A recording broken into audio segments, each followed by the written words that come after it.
Okay, cool. All right. Well, I've been told I can start whenever I want, so thanks everyone for coming to my talk. And I'm going to, it's called the Minuteman. All I need is 60 seconds. Right now I'm going to be talking relatively slow, but that'll pick up. A little bit about me. I'm a senior security analyst at a firm called Stack & Lew. Essentially, I'm a security consultant. I do penetration testing and application security, everything from external, internal, network pen tests, web application pen tests, code review, application security, SDLC stuff. I've been in IT for 7 years, and I've been in information security for just a little over 4. And I'm a big evangelist on top of all the stuff I actually do for work. I'm a big evangelist for it in general, and like to see people learn some things. So hopefully that's what we'll pick up from this. So what the talk is going to be about today is, I know the name is a little confusing and funny, but essentially what I'm going to cover is a very broad, high-level range of security topics, and I'm going to try to give them 60 seconds each. Some are going to go under, some are going to go over. Honestly, I didn't rehearse to see how long it was going to take for each one, so I'm just going to try to talk about it. But if I ramble on too much and I have a bad judge of time, someone just yell at me to go to the next topic. But I'm going to try to do 60 seconds, so hopefully you guys can keep up. I'm going to be talking about the industry in general, concepts within the industry, concepts within information security, hacks, like recent hacks, cool hacks, a little bit of that, and fun stuff that I threw in there, just from the things that I've learned over the years. The main focus of this talk will not be for somebody who is like a pen tester on a day-to-day. Like, if you know this stuff, all of this is going to be pretty much a review for you, but it should be still fun, so okay to hang around. And I just want to let you know that the slides are ugly because they're only 60 seconds, so I assume you guys aren't going to look at them for long enough to actually see what I've written, so they're not exactly the prettiest slides in the world. So, okay, we're just going to get started. So, well, let's begin right away with some buzz stuff. So, big data, essentially analyzing all of the crap that's on the internet and somehow turning it into usable data, taking every bit of information that we can find on the internet that people have put on, that companies have put into it, wrapping security around it. That's a new buzzword, a big data that just came out that I've actually just started reading about. I'm sure it's been longer than that, but I never really paid attention until now. So SMB, it's a buzzword. It actually just means small and medium businesses, and we're realizing that small and medium businesses need security just as much as corporate environments do. So the cloud SaaS, like what happens when it rains? So there's a little cloud there. So what happens when cloud security and SaaS security right now is actually, that's a very big topic because of the fact people are looking at it as if, oh, if I just put my data out into the cloud, it's secure because it's going somewhere that is secure. But realistically speaking, it's just going to a data center somewhere. I mean, when it comes down to it. So security for the cloud is a big topic right now. There are multiple things. Boards and conferences and companies that are just trying to cover cloud security in and of itself. APT, Anonymous, and LulzSec, all of those things are just trying hard to own you. Essentially, every bit of one of those, everyone is aware of Anonymous and LulzSec, the two hacktivist groups which are going out of their way to try to hack corporations, and they tie together with APT because APT is Advanced Persistent Threat, which means that if somebody wants into your network, they will do it. They will find a way. Everything, obviously, everything is going towards the way of smart devices, whether it be a television, whether it be an iPhone, whether it be a smartphone in general, whether it be a networked printer. Everything is going towards being a iDevice. People are even calling things that aren't Apple products iProducts, and those are going to need security just as bad as everything else that does in the world right now. So that's a new buzz. BYOD, bring your own device, is becoming a trending topic, and I think of more of it as bring your own virus because we can't trust people with the things they do. That's a good one too, bring your own disaster. So essentially what that means is people are letting their employees come into a corporate environment, bringing their own computers, their own hardware, and just assuming that everything will be okay. Although there's a lot of risk involved with that, as you can imagine. People don't know how to use their computers. I'm sure many of you in the room have gotten calls about, hey, can you help me pull the virus off my computer that I put on it? So they're bringing that sort of problem into the corporations now by implementing BYOD. So buzz compliance. Honestly, I don't even know. It's probably been a while since I've even looked at it.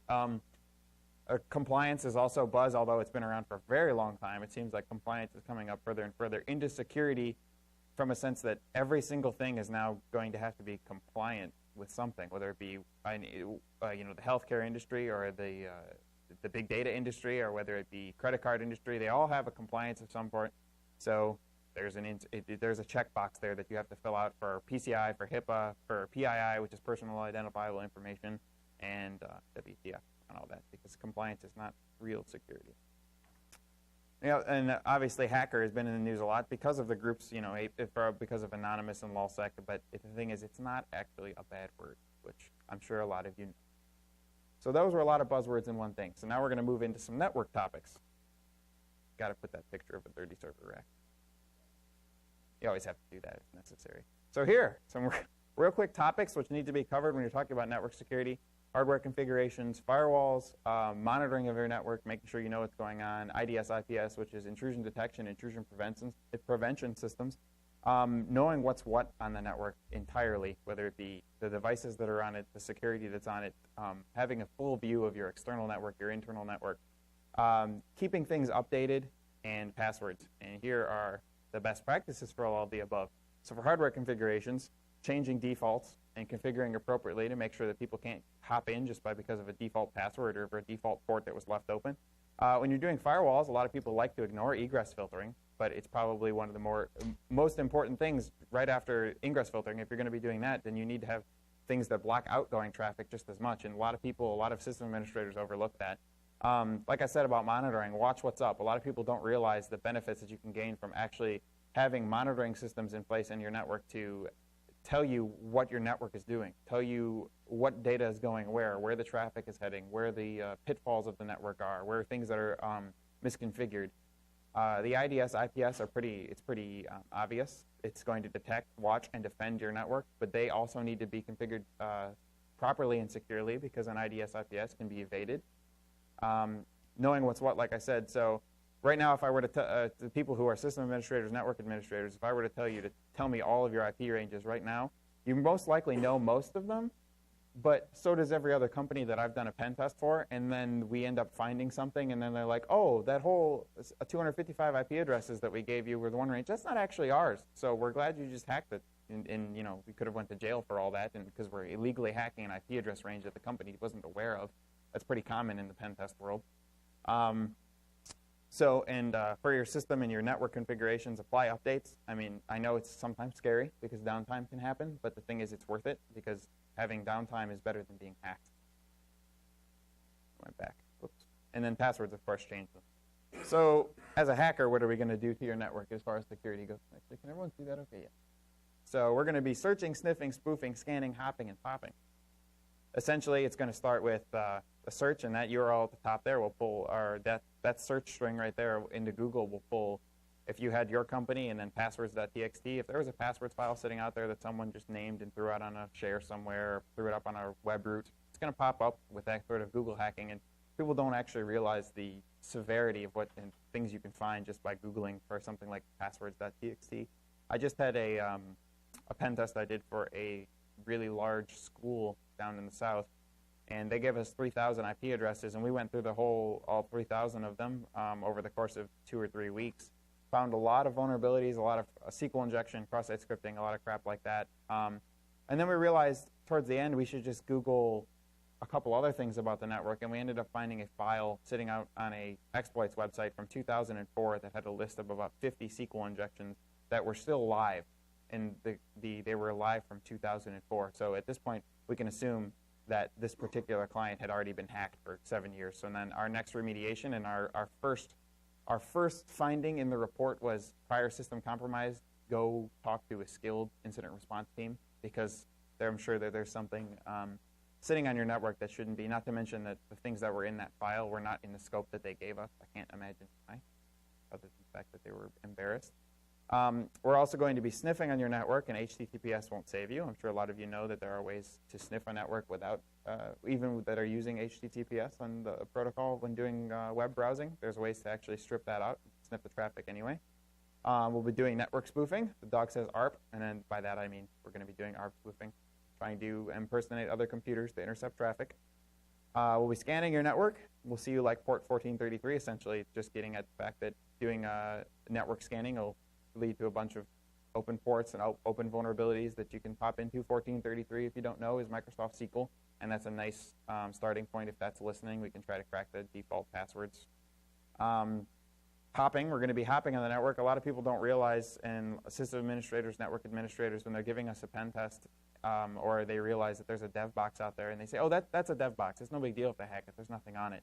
However, we can utilize that development box or that the compromised box that may not have all the security of your production boxes, and then use it to hop into the production boxes because of files that may be on it or permissions it has, to be a trusted computer on the network, or has SSH keys that can get into other servers, or holds credentials that the developer put on the box. And then Dave walked in the room a couple minutes ago, so we're going to be popping boxes. He's not even paying attention. He's talking to Adrian. We're going to talk a little about physical security. NOTACON proves your locks suck. I mean, there's lock picking rooms here every year, and for $40, anyone can get into your any room that you can think of with a lock pick set, as long as assuming, of course, it's just using a regular lock. There's a couple diagrams, a picture of a nice table at a lockpick village, and of course, a diagram of picking a lock. If you need to learn that, it's a very fun thing to do, whether it's part of your job or whether you just want to learn it for fun. It's a lot of fun to pick up and do, picking locks, picking handcuffs. So if you have cameras, you have motion sensors, you can grab a cereal box. And this is a funny slide. It kind of only strikes me, but we were, the old consulting firm I worked at from Cleveland here, it's Hurricane Lab. My old boss told us to break in one night with the pen test team. So me and two other people on the pen test team ended up breaking into the office just to see. He was trying to judge our skill to see whether he could sell in a physical penetration test. So we were told to break into the office, and we got in, and we noticed that the motion sensors only went off if you moved more than like 2 or 3 steps at a time. So we would scuffle along the floor really slowly until we got up to the camera, and the only thing we could find around was an empty cereal box. So we just put the cereal box in front of the camera and the motion sensor, so it's a little funny. But for cameras, it's pretty easy to evade with a simple laser pointer. You can point it at a camera, and some of them have ways to deflect that. But essentially, if you point it at a camera, it'll be blocking the image. Motion sensors can be subverted by, like I just said. They can't have them too sensitive, especially if the building is in another office building where other people might be walking by the door, like ours, for example. The place I was breaking into had a glass door in the front, so it couldn't be too sensitive that it would see people walking by the glass door and go off. So it had to be toned down just a little bit, and because of that, you could move 2 or 3 steps at a time, stop, because you would see it had a warning light. It would go green, yellow, and red, and it would hit yellow, which means it was about to go off. But if you stopped, waited 5-10 seconds, you would reset back down to green, and you could continue moving. So cameras and motion sensors, bypassable unless it's an extreme case where people have configured them to be very, very, very secure. For as far as badges go, we don't need no stinking badges. Take a picture, make a rough copy, follow someone in. It's way, way beyond easy. I mean, people don't pay attention to who's walking in the door behind you. Badges are really easy to create fake ones of. It's not a difficult process. Of course, if you have an RFID badge that needs to be scanned in or something like that, that's a little different. But that taking care, following someone in, tailgating someone into the door takes care of that problem. Required viewing for this kind of things is actually sneakers and hackers, and a lot of people give breaking in flack, but I think it's a pretty good show. A lot of people in our industry like to, say that they're like the biggest and baddest, so a show about it and say, oh, that's unrealistic, that's unrealistic. Well, of course it's unrealistic. It's a TV show. People are going to want to watch it to have fun. They're not going to want to watch it to see you browsing Reddit for 4 hours a day. They want to see what actually the fun stuff going on, not like the stupid crap that we do on a daily basis anyway. So, but these 3 movies have a lot of fun hacker stuff and a lot of fun physical security stuff. That's why I figured I'd mention them in the physical security section. So we're going to talk on the web application. So you can see where this talk is going. I'm talking very fast about very small amounts of topics. If anyone has any questions or wants me to expand a little bit, just raise your hand and I'll try to talk more about whatever it is I'm talking about. So for web applications, there's one rule that I think everyone needs to understand when you are doing development of applications or testing applications. But mainly, if you're doing development on this, one rule that really covers a lot of things all at once. You need to sanitize all your input. All of it. Sanitize it. Anything that comes from a user, an untrusted database, an untrusted data source of any sort, sanitize the input. Make sure give it a sanity check, first of all, and then secondly, make sure it's what the server or what the application is expecting. Don't let bad characters in. Don't let bad data in, things that don't make sense. If there's a phone number, it should only be 10 characters. It shouldn't be 15. So don't allow 15 unless, of course, I mean, if you need international, you also have to write a regex for that. But for the most part, you can expect what something is going to look like and sanitize it. Make sure it matches those. And if you don't believe me, very simple attack, which I'm sure everyone in the room is aware of, but cross-site scripting. Basically, it's a parameter on an application, takes user input. It's not sanitized. So if you're entering your name, they're not checking to see that it looks like a name. And then it eventually will reflect it back to the user at some point in the application. So it took a name, and it reflects it on the page, or reflects it in a form or a submission form. Here's a good example of it. So site.com, profile.aspx. Can everyone read that? Yeah. Essentially, it's asking for my name, so I put in Rick there. So this same application, if it's not doing any sanity checking and not doing any validation on what I'm entering, you can enter Rick and then that iframe source tag, which essentially will pop up an iframe in the middle of the page or whatever it's reflecting back to the virus.html or whatever server you can have, whatever script you want to put up there. And that happens all the time. It's one of the most common vulnerabilities I've seen in doing web application testing.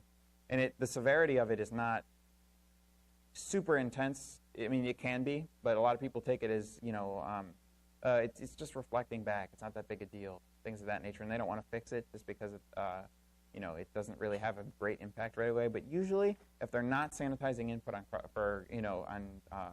parameters on web pages, they're probably not sanitizing input throughout the entire application, so it's going to be a big deal somewhere. So the fix: sanitize all the input received from the user, or like I said, a trusted data source, or untrusted data source, or a database. And I say that because if your application is pulling information from a database and then rendering it on the page, you know your database is secure, right? Well, you don't really know that, because if anyone were to compromise the database, if anyone were to compromise any sort of that data or being able to enter it from another application or another portion of it, it's not necessarily safe data. So you have to make sure that for any untrusted data source that's not completely secure is also sanitized. All the input from it is taken, checked for sanity, checked for input. Client-side validation doesn't count. If you have a JavaScript on your page that's doing validation that says, hey, you entered a 1 instead of a letter-only field, it doesn't work. It can be intercepted. It can be captured. The request can be captured. And it can be removed. So JavaScript or client-side validation does not work. Don't trust anything from the client. Still not convinced? Here's an example of SQL injection. I'm sure everyone's heard of SQL injection, too. But essentially, you're creating a dynamic query on your web page that's going to query a database. The queries contain input from the user. So a user puts their name in, and typically you would be querying, okay, so if the user is Rick, then let him into the application, compares it to the database, compares your access that's in the database, and says, okay, you can come into the application, no problem. If it's not sanitized and doesn't check for if I'm just entering my name and not special characters, then they control your query. Not only do they control your query, they also own your server. This is an example. So the top one is a very, very basic, like almost pseudocode, just quick SQL query. So select everything from users where name equals Rick. The bottom one is select everything from users where name, and then the last characters there have been entered instead of my name. So we entered a single tick or single tick 1 equals 1, and then a terminator of the line. And essentially, what that'll do says, okay, you lobbed off the query, so now we're not asking for Rick. We're starting a whole other portion of the query that we created, and 1 will always equal 1. So it's always going to return true. So if your authentication mechanism is just something using a query just like this and not sanitizing the input from my name, or whatever input is put in, rather, if 1 equals 1 always true, it's just going to let me into the application as someone in the database, usually the top record. So it completely bypass the authentication and just let you in because 1 equals 1 is always true. And what I said in this slide about owning your server, SQL injection now, due to great things like backtrack and Metasploit, it's easy to actually upload shellcode byte by byte into a database and then have it execute. So a shellcode, if you're not aware, will allow an attacker to open a shell into the computer or the server and be able to control it remotely from another computer. It's a lot more complex than that, but essentially that's what shellcode is if you're not aware. Shellcode can do a number of things too. It doesn't just have to do that. But that's what the ultimate goal is going to be. If you can take over a computer and get a shell on the machine, a terminal on the machine, that's what you're going to be trying to go for. SQL injection is a big deal. And then, of course, the fix, sanitizing all input. And then for this particular example, when you're doing SQL queries, use parameterized queries and stored procedures. Not going to touch on those at the moment, but look them up if you're not aware and you are a developer, which I would hope if you're a developer doing SQL queries, you already know what these are. Very basic. This is a cool vulnerability that not everyone knows how to exploit completely. So it's called remote file inclusion. This is an example. I'm fairly certain the code is readable up there. Yeah. So it's basically looking for color.php, and it's including a file on the server that because the color name.php, right? So if you don't properly check for authentication mechanisms and properly sanitize the input that's put into this, you can do directory traversal. So I'm going to run through. This is really, really down to 4 steps. But essentially, if you have vulnerable.php and you're looking for a color and you don't sanitize what is like you're not checking to see if only the person is requesting color.php, like green.php or blue.php, you can use it to read files off the server. You can include a local file off the server. So in this particular example, I'm looking from var log Apache, but you could also do, etc password and pull the password file. But the reason why it's interesting why you want to access var log Apache is because if you can create a error or some sort of log that gets added to this Apache log, and you include in that error or that log a PHP shellcode, so you just put it in line in your error, when you go back to view to the top URL again and you look at log Apache, if you have a PHP shellcode in the log, since you're opening it through a browser, it'll actually use the PHP interpreter, and it will interpret the PHP as the shellcode, and it'll actually execute it. So you'll be able to have a shell on the machine because the PHP interpreter actually took your shellcode and ran it on the server. It's a complex, it's kind of a complex vulnerability. It's a complex exploit, and it is a lot of fun because a lot of people don't realize, okay, you can use directory traversal on my PHP application. It's using a file include, which is dangerous, and you can access my etc password or a config file with a password in it, and sure, that's cool, but the real cool thing is if you're able to put PHP shellcode and get it to log to the Apache log and then view the Apache log, it interprets it, and you have a shell. So, step 1, visit it. Step 2, create an Apache log with that shellcode. Step 3, step 4, shell or profit. So on top of what we're talking about web applications, you can't ignore the OWASP top 10. OWASP is an awesome organization that does all web application vulnerabilities, web application security projects. So this is the top 10. It starts with injection, referring to SQL injection, which I just covered, cross-site scripting I just covered. Broken authentication and session management, that essentially means one way or another the application is not handling your session properly, whether that means they're putting in a predictable cookie value that's actually controlling your session, or whether it means you can impersonate another user relatively easily, or any sort of broken authentication method that can be bypassed. Insecure direct object reference. If I'm a user at a bank, ABC Bank, and I'm looking, and my user number record is 001, if I can change the application to 002 and see someone else's record, that's almost just pretty much a direct object reference, and that's kind of what, that's a big vulnerability that happens. Cross-site request forgery essentially is executing a request on a logged-in user's behalf. So if you're logged into your bank and it's vulnerable to cross-site request forgery, I can send you to a page that I've created, and it will automatically post data on your behalf. So if I know the form that you're looking at is transfer $10,000 from account A to account B, and somehow I send you an email or I send you a link, or one way or another you can click a malicious link that I've created, I can post the data on your behalf. You will never see it. You'll click my link, it'll execute the post I've created, and it will do the bank transfer for you without you ever even knowing that you did it, depending on, and it's really surprising how many sites are vulnerable to cross-site request forgery. I find them every single pen test. And the thing is, I think some people don't even know how to test for it. They know how to, a lot of pen testers know how to talk about it, actually, but they don't know how to test for it, and it's really easy to test for. Really easy to test for. A6 is the sixth number. The sixth topic is security misconfiguration, and that can be as simple as leaving a default password or having something misconfigured where you can view files or view users or access administration consoles or, bypass an administration login, misconfiguration of the application or the environment, Apache, the MySQL instance, whatever it may be. Insecure cryptographic storage, a lot of people overlook this, but essentially the biggest vulnerability I see with that is people putting credentials, database credentials, into an include file or a configuration file and not encrypting them. And if someone were to ever get access to those files, like say using a directory traversal attack like I showed, you can get sensitive credentials out of the unencrypted include files or config files and then use them against the rest of the server, the rest of the environment, what have you.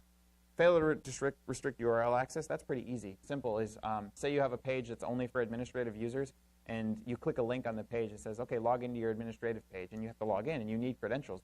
Doing proper credential checking, it's making sure you have access and you're authorized to view the page.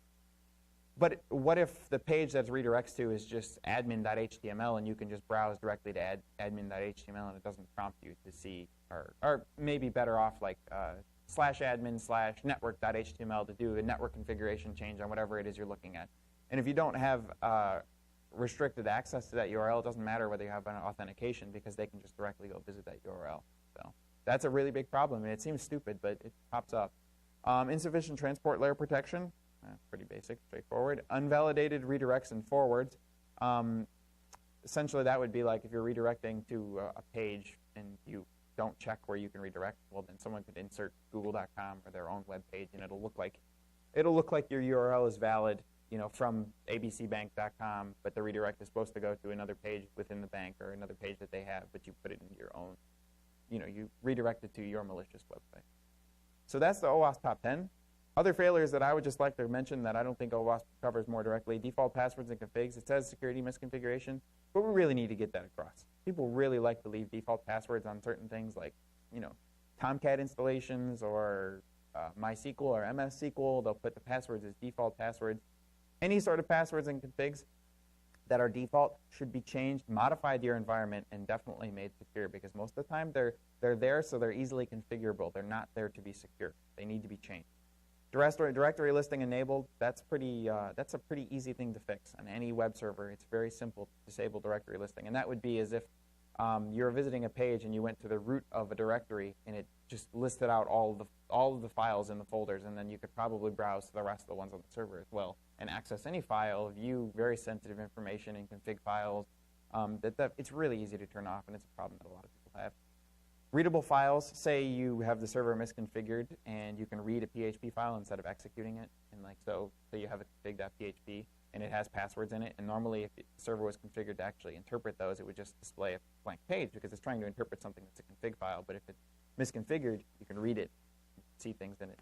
Improper file handling, it goes along the same way. If your application is never going to see a .exe file, you should have something so it will never be able to upload, read, download any sort of those sort of files. There should be a mechanism put in place that will disable that file handling. Source disclosure, a lot of developers like to leave random bits of source in backup files or things of that nature that are still on the web root so people can just go look at your source code. It happens all the time. Old software, that's pretty obvious. Whatever installation is, whatever you're using is old, needs to be updated.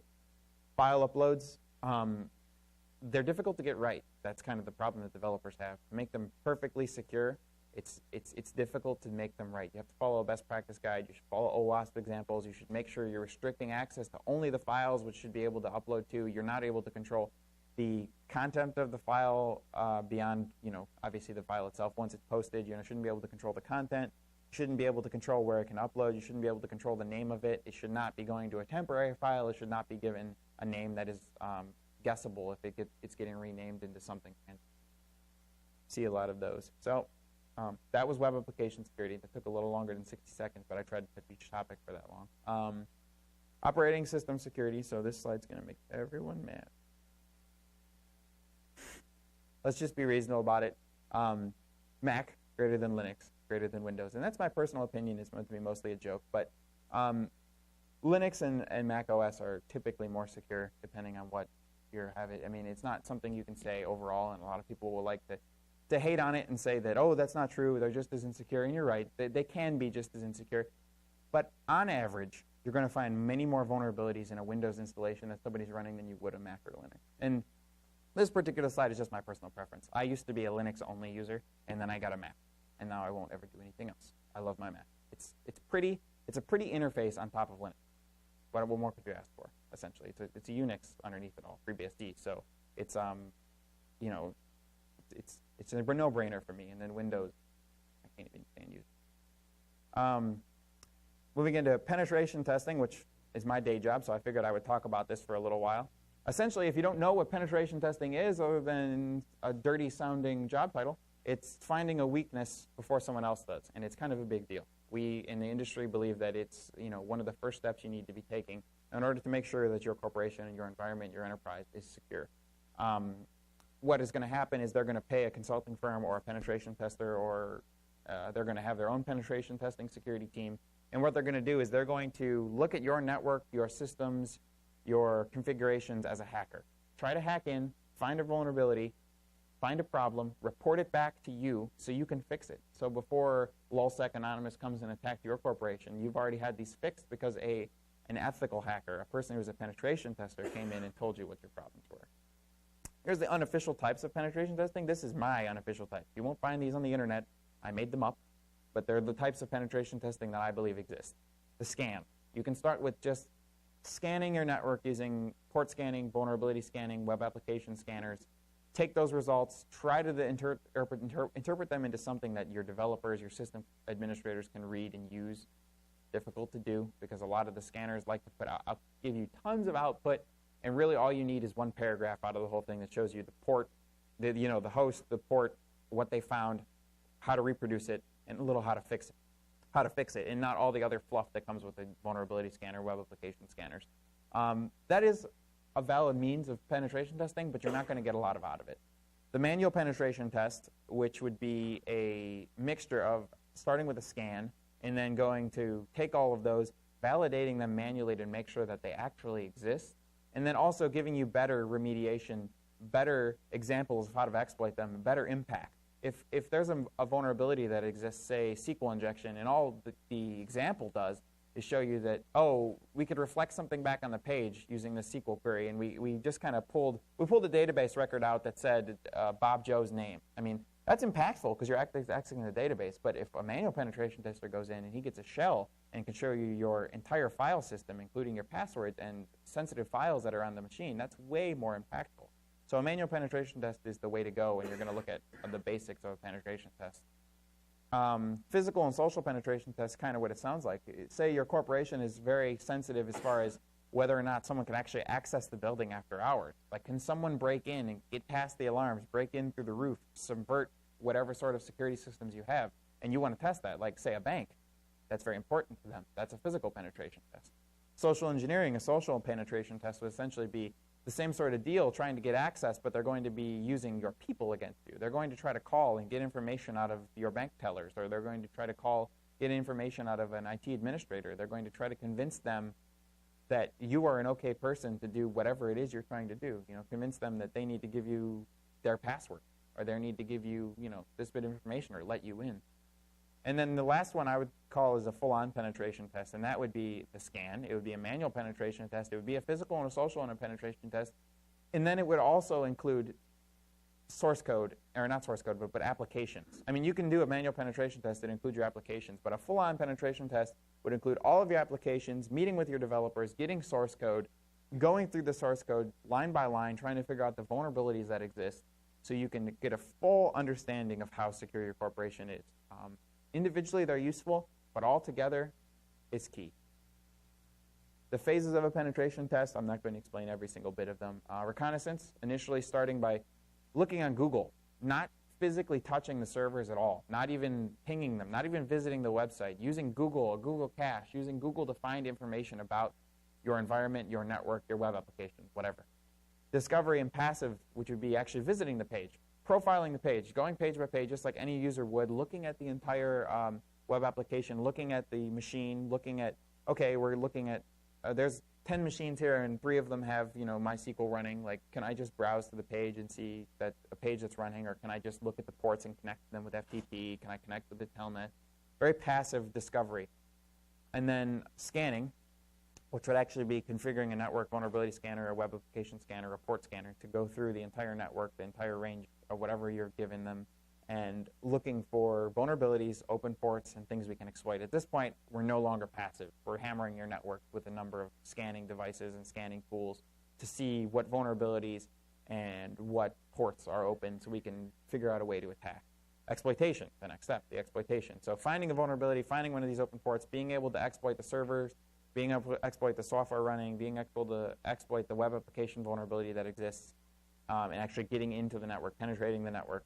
Post-exploitation, which would be taking one of those vulnerabilities once we've inside the network one way or another, inside the application, using it to try to get outside of that area. So if you're in an application, you'd try to access other applications. If you're in you've hacked into the network, try to hop off that machine to get to any other machine you can get to in the network, or pull data off of a file share, whatever that server has access to, post-exploitation. And this is a pen test, so we're not being malicious. So cleanup is also important. We want to make sure that if we put something on the server, like a shell or shell code, that we don't let it sit there so some random hacker, we didn't just make some other hacker's job easy, a malicious hacker. We didn't leave a shell code on there that someone can just, a back door that they can just connect to right away. We want to make sure you clean up all of your files. If you put on a password dumping, like a password dump tool on a Windows machine, you delete all that stuff. Get rid of all the traces of that, because one, it's not your job to hose up the server. It's just your job to look at it and to make sure that you tell them what the vulnerabilities are. And you do make an impact, and you do run those tools, but you clean up when you're done. You're not trying to leave 10 more hours of work for the system administrators just because you were having fun. And then the last step beyond that would be reporting, which is a very big deal. I'll touch on it in a second. Failures of penetration testing: paying too much for too little, paying way too much for a pen test from a junior analyst or a junior team, not really getting your full money's worth. The smash and grab method, which is coming into a network, coming into a web application, and breaking everything as much as possible, and then saying, we hacked in and got all your passwords, and that's it. You don't tell them like how or why or what they can do to fix it. You just walk in, break it, and say, we did this.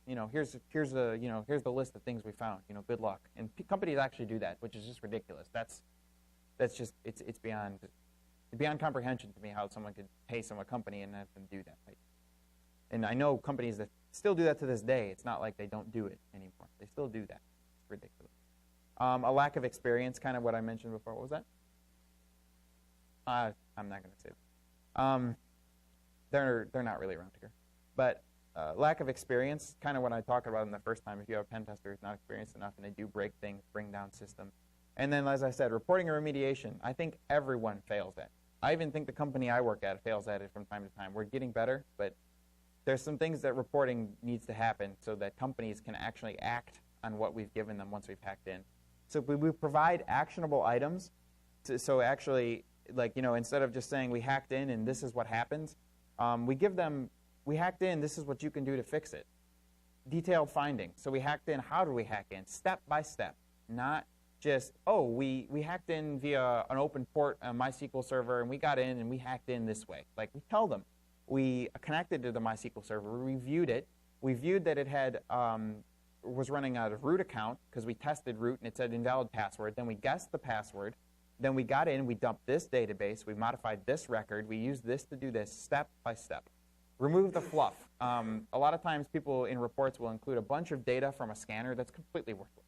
Just get rid of it. They don't want to read it. Executive teams don't want to read it. Development teams don't want to read it. Nobody wants to read that stuff. It's worthless. Get rid of it.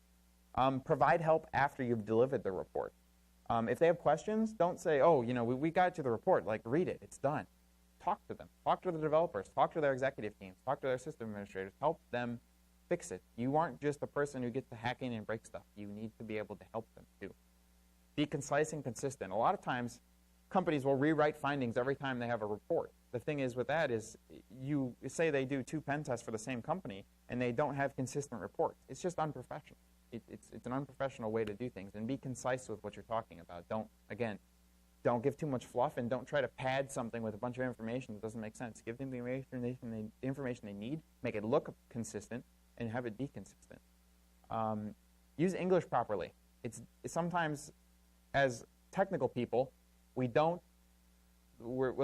we don't care too much about how we speak or how we write. But it's important to remain professional while you're doing this and make sure that everything has been looked at. You haven't missed a word. You haven't mistyped something. Have a QA session happen from someone who's more senior than you, or have someone else QA it who's at the same level, or QA it yourself. Quality assurance. Make sure it's something you would want to give to someone to read. And then a lot of people think pretty is useless. It's not completely useless. Make the report 50% pretty, 50% data. Where does penetration testing fit into securing code? So again, scanning. I'm running a little low on time here, so I'm going to go a little quicker, like I should have been initially. No one's been yelling at me. Scanning, you need to be able to do web application scanning, take code, do static analysis on the code to find vulnerabilities within it. And then beyond that, once you have that, which is really just like doing a web application or a network scanner against your network, you need to have someone manually go in and look at your logic and business flaws that make this. So in an application, sure, there's all, the way the data pulls into the application and whether we sanitize it or not is all in the code. But what about a password reset that someone programmed incorrectly? Not because they did it incorrectly from like a technical standpoint, because the business logic doesn't make sense. Like you can reset the password without having a bit of information or being able to subvert a portion of the application because someone did the business logic wrong. It's a lot to it, and it requires a very skilled code analysis from a penetration tester. And then show them how to do it right, like I talked about before. Help the developers. Help the developers create something secure, and help develop a security development lifecycle. If you've never heard of this before, basically, well, I'm going to show you. This is what it looks like, right? Everybody got that? Okay, cool. And this is what it actually is. The security development lifecycle is a process which encompasses the addition of a series of security-focused activities and deliverables to each of the phases of the development process. Very wordy, but really what it means is, as you're developing, you have security checks. That's all it means. So you develop a portion application, someone else with security background looks at it and says, this is secure. Every portion of the application ties together, and this is secure. Move on to the next step. And then when you get to the final steps, have a full penetration test done before you go to production. And that's kind of how, in a nutshell, there's way more to it, as you just saw. But in a nutshell, security checks at every step of the development process. And everyone has a development process, so you need to implement security from the ground up, not as a tacked-on thing at the end. And that's what an SDLC will help you do. So how do you become a penetration tester? If anyone in here is wondering, how do you get a cool job like this where you break stuff and then zip the slides so you can't read it? Self-study. A lot of it is taking the time outside of your work, out of your school, whatever it is you're doing, and studying on your own. Playing, looking, reading books, reading blogs, listening to podcasts. Get a mentor. Find a security person who's really teaches at your level, because sometimes people will teach, but you don't understand. Like, you don't like the way they teach. Find a person who wants to be your mentor, and they are on the same level with you on a teaching method. Talk to them. Get information from them. Let them help you. Read a lot. Like, read everything you possibly can related to security, even not security. Just read. Reading helps a lot. And then more self-study. I'm not kidding. You really need to self-study. You can't pick this stuff up just by taking a couple courses, taking by certification. It's not going to happen. You need a dark basement.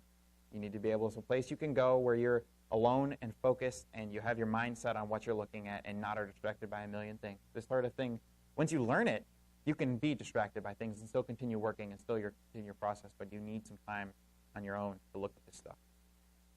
Practice. And in my little sub-note there is legally where you're allowed, preferably a lab. Don't practice on the internet unless it's China, because that's a lab that they set up just for us. The whole China network is something that's a lab. You can have fun on it. Hacking is an art form. So I have a picture of Bob Ross and his happy tree, because it really is an art form when you're hacking. And it starts with Google. So I kind of talked about it before, but these are two basic queries that are just very, very, very easy Google queries that are going to give you a bunch of crazy information. As you can see, the top one is index of and password. So essentially, what those 113,000 results are going to pull up is a listing of places that have a password file sitting somewhere in a directory listing. Simple as that. There's passwords in there. But some of them, since it's an Etsy password, some of them might not actually have passwords in it, and they might have been the shadow. But the point is that these files are available, which means if you can find this file somewhere, most likely you're going to find a number of other things too. This is a very sensitive file. So the next one I also have is in URL admin, in URL password, and the file type text. So anywhere in the URL, if it says admin password and a text file, obviously you're going to find something cool there. So, and there's 130 results of those. That's pretty a small amount, but if you think about it, in the URL says admin, and it says password, and it's a text file. I can almost guarantee something's cool is going to come out of one of those. The reconnaissance portion is scanning, inspecting, poking, prodding, and exploring. When you're doing recon on the networks, recon on the machines you're hacking, the web application, just do as much exploring without hacking. Don't try to just throw a bunch of exploits at it and try to break in. Look at it, understand it, see how it works. It's like this, blank block. You need to look at it and explore it and understand it. This is a diagram of where to start. Again, I hope you guys all got that. Basically, what I'm saying by that point is before you exploit, you're going to have a million ways in. You're going to see a million ways you can go. You need to pick the best, most quick way, which is accurate, which means if you're going to be exploiting and you think it's going to take you 50,000 tries of using this exploit that you've pre-coded or downloaded off the internet, that's really heavy on the network. They can see that. They're going to see the traffic. They're going to see someone trying to hack in. Exploit the most quick thing. Exploit the thing that's going to accurately, 1 or 2 tries, it's going to get in, it's done. And then maintain the access. Do it quickly. Do it cleanly. It's part of it. So when you're looking at your vector list, when you've created one and looked at all your recon, you decide, well, this is a way in, this is a way in, this is a way in. Get the one that you think is going to be most quick, most accurate, and then also add in a little bit most impactful. Like, what am I going to find by looking at this? So what is a way to do that? Well, you could use Metasploit, and that's a valid way of doing it. If you don't know what Metasploit is, do some Googling. There's a lot of experts on Metasploit at this conference currently. So there's a lot of people that can talk to you about that. But me personally, I think it's a little more of your brain. You don't necessarily need the exploits that are in Metasploit to hack a network or hack an application or hack a server. Use your brain. Find the things online. Try to understand the exploit before you go about trying to exploit it with just some random tool.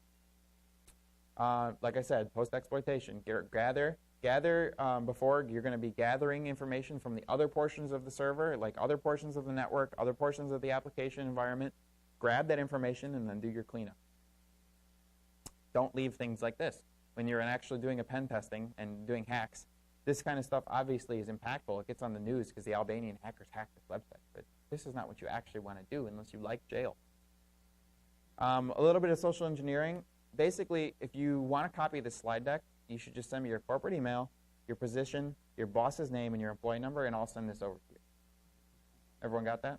All right, cool. That's essentially social engineering in and of itself, like getting too much information out of somebody that they shouldn't be giving out. That stuff can be used. I could easily, call your boss and say, I am you, especially in a big corporation if they don't know you personally. Say, like, hi up, boss. This essentially is social engineering. Hacking also means radio hacking, coding hacking, like being a hacker that doesn't just write exploits, but like they find a cool way to write an application. Coding hacking is a big deal. Hardware hacking in general. Food hacking. I mean, hacking is a mindset. Hacking is not like you need to be hacking into computers. You can hack anything. Hacking is looking at something and then trying to figure out a way to make it do something it was never intended to do. And it's a mindset for everything. It doesn't necessarily mean you're breaking in anywhere or stealing data or making someone's life miserable. You are just simply looking at something and then taking your perspective and twisting it around, flipping it upside down and looking at it from that perspective, figuring out a way to make it do what you want it to do. More importantly, more than anything, I said it's a mindset, but there also is brain hacking. There are ways to teach yourself things that you never knew you could do within your brain. Help you meditate, help you learn, help you research, help you study. There are ways that you can actually hack your brain. And hacking is simply a mindset. There's nothing to it that says what I do on a day-to-day is the only hacking that exists. There's a million hackers out there, and some of them probably don't even know that they're doing. People that hack video games, like around the corner, we're doing video game hacking. I mean, hacking, it's a very big subject that doesn't have a real definition. And then for everything else, there's MasterCard. And I threw this in because I think it's funny, but it's also a lot of times people think, and corporations think, that when it comes to hacking, penetration testing, security, all you do is toss money at it and it'll get better, and that's not what's going to happen. People need to learn to make it better. People need to understand, and that's how security will get better in corporations, how pen testers will get better, how we're all going to get better. We all just need to learn and not spend the money on a corporation spending money trying to fix one problem when it takes just one knowledgeable person to actually fix it or tell them how to. Gaining knowledge on the whole topic of everything I just talked about, conferences, and hey, we happen to be at a conference. Doing this kind of stuff is a great way to gain knowledge. Training, offensive security, ISC squared, SANS, all good training organizations, look them up online. Getting certifications, iffy topic. Not everyone agrees. I think they're useful, but at the same time, you shouldn't think just because you have certifications, you run the world. They're useful in getting a job. They're useful in teaching you some information. They're not the end-all, be-all. School, same I'm kind of strange when it comes to that. I don't necessarily believe everyone needs to go to school to understand this stuff. I don't. I mean, I never finished my degree, just to be honest. And I did start going, and I realized it wasn't helping. So I just kind of went off and got a full-time job instead, doing as a network administrator was my first job. So school is good, and if you learn better in school, that might be the way you need to take the approach. I did so. Podcasts and blogs. Podcasts seems like if they've gone on the wayside. For a while, they were really big, but you can still find some cool security podcasts, read security blogs. Creativity and curiosity is the biggest way you're going to gain knowledge, using your creativity and your curiosity to look at something, break something, learn something new. It all starts with you. I mean, no one else can force you to learn. So, and then, of course, the Internet. The Internet's a whole big, vast knowledge base. You can learn anything you need to on it. My thoughts on everything, essentially, just, everything I've covered here, I think security is important in every single thing that we do. It's going to gain importance as we progress. It's going to, I think everyone should be aware of it, whether it be a 60-year-old individual who works at a machine shop or, the newest kid out of high school. Like, security is going to be ingrained in everything we do as everything goes digital, right? And I have a different perspective on things because I actually just moved to San Francisco 6 months ago, so I came back for this conference just to come back to Cleveland because I grew up here for 25 years, and then I decided to move. And I have a different view of security now that I've moved there because if you don't know, and you should know, but San Francisco and Silicon Valley are the biggest tech hubs. Like, it's the biggest tech hub in the United States, followed by New York City. And security there is thought of way differently than it is here. Like, people look at it here, and we talk about it at conferences, and we go visit classes, and we go visit DerbyCon, and we go visit DEF CON, and from this local area, I noticed people look at it, and they think, security is this, and they have a mindset on it. But I've realized that in Silicon Valley, where everything is based around tech, security is a much bigger deal. People understand it much more fully, and they see it in a different light than we do because everyone is technical. Like, any person you run into knows how to use their computer. That's weird. I know a lot of people in the area, including my parents, don't know how to use their computers. But everyone, doesn't matter what the age group, where they work, they know how to use a computer. They understand the implications of security. Some of the companies need some security help. It's also a big startup community, and startups don't look at security as being all that important. They look at it as a tacked-on thing at the end. So I think there's a lot of room for expansion in security in San Francisco and in the Silicon Valley area still too. But for the most part, it's looked at differently. Not to mention that here, I had to go out of my way to find security individuals. I had to come to this conference. I had to go to DEF CON, and I would run into people and realize they live 45 minutes away, an hour away. And I had to seek out security people, like-minded individuals. In San Francisco, I can go sit down in a coffee shop and yell, penetration testing, and everyone's going, oh, okay. Like, everybody there knows what it is, and you can kick a rock, and you'll hit 2 millionaires and 5 security people, just because of the way that the industry is out there. And it's very cool because people share the same sort of views that I do and that we do. So it's a real neat place, and I just thought I would give a little bit of explanation because I got there and I looked around and I said, wow, these people just act differently when it comes to technology and security. And it's really, really neat. I love it there, personally. So it was a good move for me. But and this was a quote that I was on a forum that I was talking to. And Silicon Valley is like high school. That's all the smart kids, and everyone is, and that's kind of how it feels. Like, not to mention when it says kids, it mean it. Like, the other day I went down to San Jose and just was hanging out, and I saw somebody in a Maserati, a Ferrari, and an Audi R8, and I believe all of them were probably no older than me, 25. So I was just like, wow, all the smart kids in everyone. And that's kind of my closing. That's my Twitter, that's my corporate email, and then that's my Gmail if anyone wants to get a hold of me. And I am on Twitter kind of regularly, but not too regularly. So if you really want to get a hold of me, send it to my personal email at the bottom. And I'll answer any questions, and also any questions now. I'm not sure how much time I have. 3 minutes? Okay. Any quick questions? If not, you can catch me outside walking around. But anybody have anything they want to say? Questions? Tell me I'm stupid? Thank you. 4 years. Just over 4 years I was been a pen tester. Before that, I was a network administrator.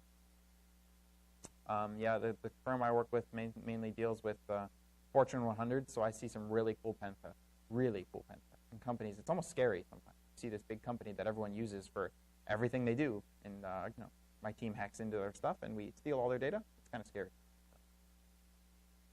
Anything else? All right, well, thank you very much. What's that?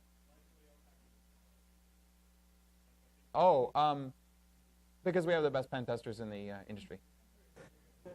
Well, actually, on that same note, we had a company which I can't say the name, but it's a large online stock company, which you guys could probably guess. But they've had pen tests for 10 years straight from various companies, and all they've gotten was SQL injection, which was nothing. It was sanitized in a development environment, no big deal, and then a couple cross-site scripting. We owned their entire network. We had a root on every single box, and they had done it for 10 years straight from other companies. So when I say we have the best in the industry, I mean, everyone says that, but I work with some really, really people that are way smarter than me. So, yeah. Thank you very much, everyone.